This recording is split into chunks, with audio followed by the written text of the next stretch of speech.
లలిత వారి శ్రావణం ప్రత్యేక ఆఫర్. అన్ని బంగార నగలపై తరుగులో 1% తక్కువండి. డైమండ్ జ్యువెలరీకి క్యారెట్ కు 5,000 తక్కువండి. ఇతర షోరూంల ఆఫర్లతో పోల్చి చూడండి. నగలు అలాగే కొనాలండి. బట్ ఇంకొక విషయం అమ్మాయి ఏం చెప్పిందంటే, శేఖర్ భాషకి నాకు ఎలాంటి పర్సనల్ గ్రడ్జ్ లేదు, అతని మీద ఇప్పటికే నాకు ఎలాంటి కోపం లేదు అంది.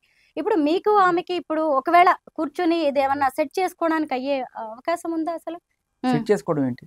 నేను ఒక కాజ్ కోసం పోరాడుతున్నాను. అంటే తను ఏం చెప్తుందంటే డబ్బుల కోసము అవును, వాళ్ళకి సెటిల్మెంటే కావాలి. బేసికల్లీ సెటిల్మెంటే కావాలి. నాతో సెటిల్మెంట్ కావాలి, రాజుతో సెటిల్మెంట్ కావాలి. నేను అడ్డంగా ఉన్నాను, నాతో ఏదో సెటిల్మెంట్ చేసుకుంటది, ఆ తర్వాత రాజుతో జీవితం అంతా ఇలా సెటిల్మెంట్లు చేసుకుంటూనే ఉంటారు. ఏదో కేసు నేను ఇంక నుంచి ఆ ఛానల్లో ఈ ఛానల్లో నేను బూతులు తిట్టను, అవసరంలే. నువ్వు తిడితే నేను అయిపోతానా? కాను కదా. నువ్వు తిట్టేది నీకే తగులుతుంది, ఖచ్చితంగా తగులుతుంది. నువ్వు ఒక తిట్టు నేను వందల వేల మంది తిడుతున్నారు కింద. అలా అయినా అలా అని పాయింట్ ఆ అమ్మాయిది కదా. నేను నిజంగా చెప్తున్నాను కదా, ఛానల్ వాళ్ళు కూర్చోబెట్టి చేస్తున్నారు చూసా, వాళ్ళది తప్పు. వాడు పెంట తినమంటే నువ్వు తింటావా అంటారు కదా, అదే నేను అడుగుతున్నాను. ఆవిడ అశుద్ధం తీసుకొచ్చింది ఈ ఛానల్కి, వేస్తావా? ఆ రోజు లైవ్ లో కూడా తనని తిట్టిన బూతులన్నీ చాలా వచ్చాయి. తర్వాత మేము ఎడిట్ చేసేసి అవన్నీ అవి రాకుండా వేసినప్పుడు చాలా మంది కూడా కామెంట్స్ పెట్టారు, ఆ రోజు లైవ్ లో మాట్లాడినవన్నీ ఎందుకు ఎడిట్ చేశారంటే, ఎందుకు మేము అవన్నీ ఎయిర్ చేయాలి మళ్ళీ మళ్ళీ, మీరు ఇందాక అన్నారు కదా. బట్ మేము ఇవన్నీ ఎప్పుడో తీసుకున్నాం స్టెప్స్. ఇవన్నీ ఇవాళ కాదమ్మా. ఈ బూతుల పర్వం రాజు తరుణ్ని తిట్టిన దగ్గర ఆ బూతులు మీరు వినుంటారు. అప్పటి నుంచి జరుగుతూనే ఉంది. ఇది ఆవిడ నైజం, ఆవిడ మనస్తత్వం, ఆవిడ బిహేవియర్. అది ఇలాంటి బజారు భాష మాట్లాడే వాళ్ళని కూర్చోబెట్టి ఇంటర్వ్యూ చేస్తున్న టీవీ ఛానల్ నిజంగా మీ సంస్కారానికి దండం. అంటే ఏదైనా చెప్పాలి అంటే లావణ్య, ఖచ్చితంగా తనకు కూడా ఒక అవకాశం ఇస్తాం, ఎవరైనా సరే మేము అవకాశం ఇస్తాం గానీ, బట్ ఈ బూతులు, ఈ అన్పార్లమెంటరీ లాంగ్వేజ్ అనేది మాత్రం ఎవరు యాక్సెప్ట్ చేసేది కాదు. మహిళలను ఉద్ధరించేస్తాం, మహిళలకు అన్యాయం, అది మహిళోద్ధరణ అసలు ఖచ్చితంగా కాదు. ఒక గర్భవతిని పట్టుకొని ఆవిడ ఇంత నీచంగా మాట్లాడుతుంటే అక్కడ చూస్తున్న యాంకర్ ఎవరైతే ఉన్నారో ఆయన నిజంగా మహిళోద్ధారకుడు. వాళ్ళకి అడుగుండొచ్చు, ఈవిడ మహిళ కాదా, లావణ్య మహిళ కాదా, మీరు లావణ్య గురించి ఆరోపణ. నేను ఏది ఆరోపణ చేయలేదమ్మా, ఒక్క ఆరోపణ నేను చేయలేదు. అన్ని ఆధారాలు తీసుకొచ్చి మాట్లాడాను.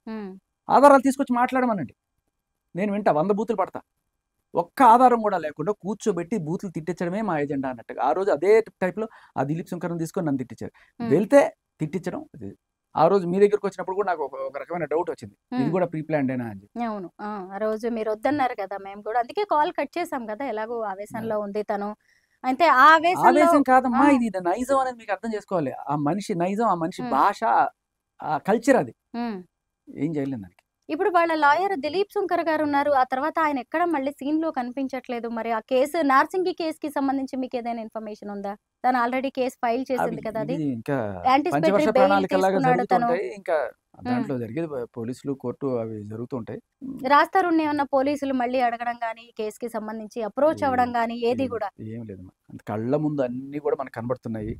చింటూ గారు ఇప్పుడు తండ్రి అయ్యారు. తండ్రి అయ్యారంటే ఇంకో రకంగా అనుకున్నారు, ఆ తండ్రి ఈవిడికి తండ్రి అయ్యారు. ఈవిడికి తండ్రి అయ్యారు. ఓకే, నా తండ్రి లాంటి వాడు, ఈవిడి వల్ల తండ్రి అయ్యారు అనుకుంటారేమో. ఈవిడికి తండ్రి అయ్యారు. ఇంకో రకంగా కూడా చింటూ అనే అంటే ఆ మంచం కోళ్ళు ఆ కాలు వింటే తక్కువని ఈవిడి వల్ల తండ్రి అయ్యారని అనుకునే డౌట్ వస్తుంది ఎవరికన్నా. నిజంగా అదే కాన్వర్సేషన్ జరిగింది దాంట్లో. నేనేమి ఎక్స్ట్రా మాట్లాడట్లా, విన్నవాడు ఎవరికైనా అర్థం అవుతుంది. బట్ ఇవాళ ఆవిడ వచ్చి ఇవంతా కూడా నేను మస్తాన్ సాయిని ఉడికించడానికి ఈ మస్తాన్ సాయిని ఈవిడెందుకు ఉడికించాలి? ఇప్పుడు ఉడికిస్తే రాజతరిని ఉడికించాలి. నీ నువ్వు మొగుడు అంటున్నావు కదా, మస్తాన్ సాయిని ఈవిడెందుకు ఉడికించాలి? పాయింట్ ఏంటి అంటే మస్తాన్ సాయితో ఒప్పుకుంటున్నట్టే కదా. మస్తాన్ సాయి ఏదో చేశాడు, మస్తాన్ సాయిని నేను ఉడికిస్తాను. అసలు వినేవాడికి అంటే అక్కడ వినేవాళ్ళకైనా ఇది ఉండాలి కదా, అడగాల్సిన క్వశ్చన్లు అడగకుండా తిట్టమ్మా, తిట్టు, నువ్వు బూతులు తిట్టు, మేము వింటాం. అంటే ఇప్పుడు మస్తాన్ సాయి తోటి యునిత్ రెడ్డితో జరిగిన ఈ కాల్ కాన్వర్సేషన్స్ అన్ని రాస్తారుని వినే ఉంటాడు కదా? లేదమ్మా, లేదు. తనకి తెలియదా ఇవన్నీ? ఇవేమీ తెలియదు. ఈ ఇష్యూస్ ఇవేమీ తెలియకుండానే, ఈ అఫైర్స్ ఏం తెలియకుండానే తనని అవాయిడ్ చేస్తున్నాడా? అయ్యో, ఇది ఎప్పుడు అమ్మాయి చెప్పింది కదా, 2.5 ఏళ్ళు 3 ఏళ్ళ నుంచి మాకు అసలు సంబంధమే లేదు, ఎప్పుడో ఇదైపోయామని చెప్పి. ఆవిడ ఒక కాల్లో చాలా క్లియర్ కట్గా ఈవిడ రాజు నాకు తమ్ముడు లాంటి వాడు, మస్తాన్ సాయి నాకు కావాలి అంటే అప్పుడు ఇదే అడిగారు. మరి ఇన్నాళ్ళు రాజుతో ఉన్నావు కదా అంటే, రాజుతో ఉండడం ఏంటి, ఒకే ఇంట్లో ఉంటాం మేము అంతే, అంతేగాని మాకు ఆయనకి ఏం సంబంధం లేదు. చెప్పిందే తను ఇక్కడ. నేను 2023 నుంచి తనతో ఎలాంటి రిలేషన్‌లో నేను లేను అని చెప్పేసి. కాకపోతే ఉన్నాను. ఆ ఇంట్లోనే కలిసి 2023 ఉన్నాను. కాదమ్మా, 2.5 ఏళ్ళు బ్యాక్ వెళ్తే ఇప్పుడు 24 అంటే 2022 మధ్యలో ఆవిడ లెక్క ప్రకారం. ఈయన లెక్క ప్రకారం ఇంకా వెనకాల ఉంది. సో ఎప్పుడు అనేది pointless. Once you mood out of it. ఇవాళ వచ్చి నాకు నువ్వు కావాలి, నాకు నువ్వు కావాలి ఏమన్నా అంటే 10 ఏళ్ళ జీవితం, 10 ఏళ్ళ జీవితం అయితే ఏమో 99 ఏళ్ళ జీవితం అయితే ఏంటి? నువ్వు 99 ఏళ్ళు ఉండి 100 ఏట ఇంకొకరితో మూవ్ అని అయిపోయిన తర్వాత లేదు లేదు ఒక సంవత్సరమే కదా నేను వచ్చి 99 ఏళ్ళు గుర్తులేదా నీకంటే?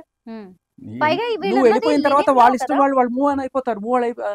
అయిపోయిన తర్వాత కూడా లేదు మనం ఉండాల్సిందే అంటే 2014లోనే నా మెడలో తాళి కట్టాడు అని చెప్పేసి తను చెప్తున్నా. ఎలాంటి ప్రూఫ్స్ లేవు కాబట్టి దాన్ని లివ్ ఇన్ గా మాత్రమే తీసుకుంటారు. కాబట్టి ఎవరైనా దాన్ని ఇప్పుడు ఆమె వేరే వాళ్ళతో వెళ్ళినా లేదంటే తను మాల్వీతో వెళ్ళినా పెద్దగా దీనికైతే ఏమీ లేనట్టుంది లీగల్ గా కూడా.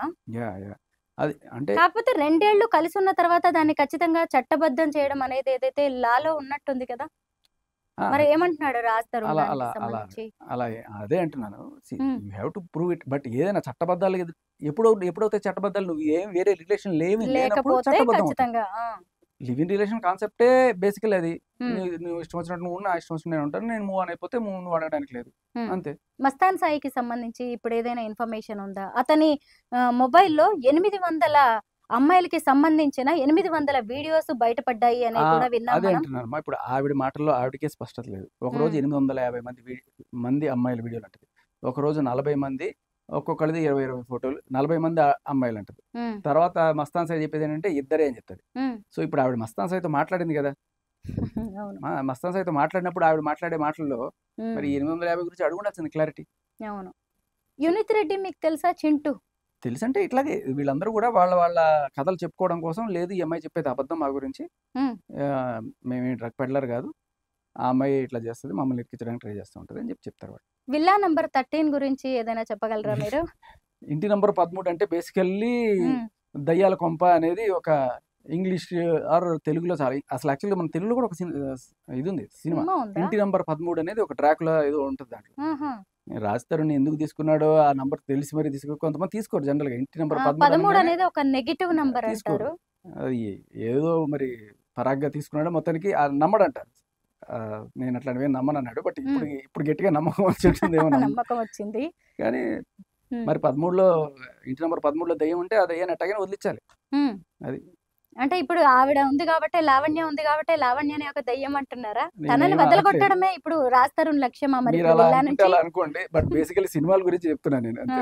అంటే విల్లా నుంచి లావణ్యాన్ని వెళ్ళగొట్టడం అనేది ఇప్పుడు రాజ్ తరుణ్ కి కూడా ఇప్పుడు ఒక లక్ష్యంగా ఏమైనా ఉందా? అయి ఉండొచ్చు ఖచ్చితంగా. ఎందుకంటే దాంట్లో డౌట్ ఏముంది? ఇప్పుడు తను కష్టపడి హార్డ్ అండ్ మనీతో సంపాదించుకుంది, కానీ ఈవిడేమో కట్టంగా తెచ్చింది ఏం కాదు కదా. సో తను కష్టపడి సినిమాలు చేసి సంపాదించుకున్న ఆస్తిని ఎవరో ఒకళ్ళు వచ్చి ఇవాళ ఆయన్ని తరివేసి ఆవిడ ఉంటే అనుభవిస్తాను, ఎవడొస్తాడు చూస్తాను ఇట్లా అంటే ఎలా ఉంటుంది? లీగల్ చర్యలు ఏవో ఉంటాయి, వాళ్ళ పని ఏదో వాళ్ళు చేసుకుంటారు. 2021లో ఇది అది ఖాళీ కొన్నట్టున్నారు కదా? చేయించడానికి నేను ఎందుకు మళ్ళీ ఇంకోటి ఏదో దాన్ని ఖాళీ చేయించడానికి నాకు ₹1,00,00,000 ఆ, ఇంకో కోటేస్తే కొత్త ఇల్లే వస్తుంది.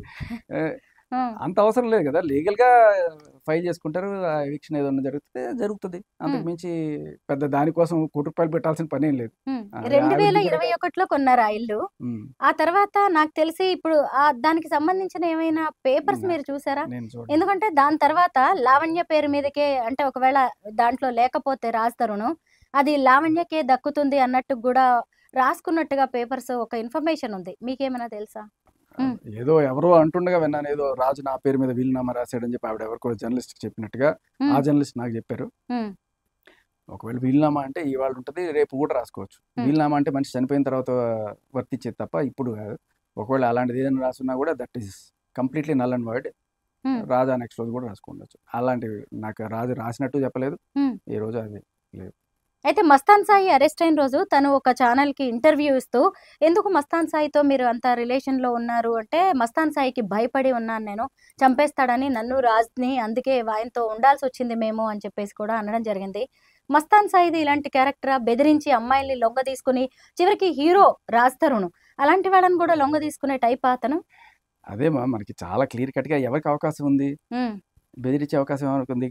క్లియర్ కట్ గా మస్తాన్ సాయి ఫోన్ తీసుకుంది, ఆ 800 మంది ఫోటోలు ఏవైతే ఉన్నాయో ఆవిడే మీడియాకి రిలీజ్ చేసింది. పోలీసులు ఎవరు అట్లాంటి పనులు చేయరు కదా, ఆవిడే రిలీజ్ చేసింది. సో దాని అర్థం ఏంటి? ఆ ఫోటోలన్నీ కూడా ఈవిడ దగ్గర ఉన్నాయి. మరి ఎవరికి బ్లాక్‌మెయిల్ చేసే అవకాశం ఉంది? ఈవిడికే ఉంది. ఆవిడ బ్లాక్‌మెయిల్ చేసిందనడానికి సాక్ష్యం కూడా ఏముంది? క్లియర్ కట్‌గా ఎవరినైతే ఆ అమ్మాయి ఈ మస్తాన్ సాయి గర్ల్ ఫ్రెండ్ ఎవరైతే ఉన్నారో ఆ అమ్మాయిని బ్లాక్‌మెయిల్ చేసి ఆ ఫోటోలని అందరికి పంపిస్తా, మీడియాలో పెడతా అని చెప్పి బెదిరించి ఆ అమ్మాయిని తన లైఫ్‌లో నుంచి ఎల్లగొట్టింది. ఓకే. వెళ్ళగొట్టడం ఆ అమ్మాయి అది తట్టుకోలేక ఆ అమ్మాయి వెళ్తూ పోలీస్ కేసు కూడా పెట్టింది. ఓహ్! నార్సింగ్ పిఎస్‌లోనే ఉంది ఆ కేసు కూడా. సో, ఇప్పటికే ఎఫ్ఐఆర్ ఉంది. దాని అన్‌కంటెస్టెడ్ ఎఫ్ఐఆర్. ఓకే. వెళ్ళి మీరు కావాలంటే చెక్ చేసుకోవచ్చు. దాంట్లో డీటెయిల్స్ అన్నీ ఉన్నాయి. దాంట్లో కూడా ఈవిడ అరెస్ట్ అయింది. బెయిల్ మీద బయటకొచ్చింది. సో, ఇవి కళ్ళ ముందు కనపడుతున్న సాక్ష్యాలు ఎవరికి అవకాశం ఉంది? ఇప్పుడు మస్తాన్ సాయి చంపేస్తాను, ఇది చేస్తానంటే ఆయనకి ఆ రికార్డ్ ఏమి లేదు. ఏమి లేదు కదా!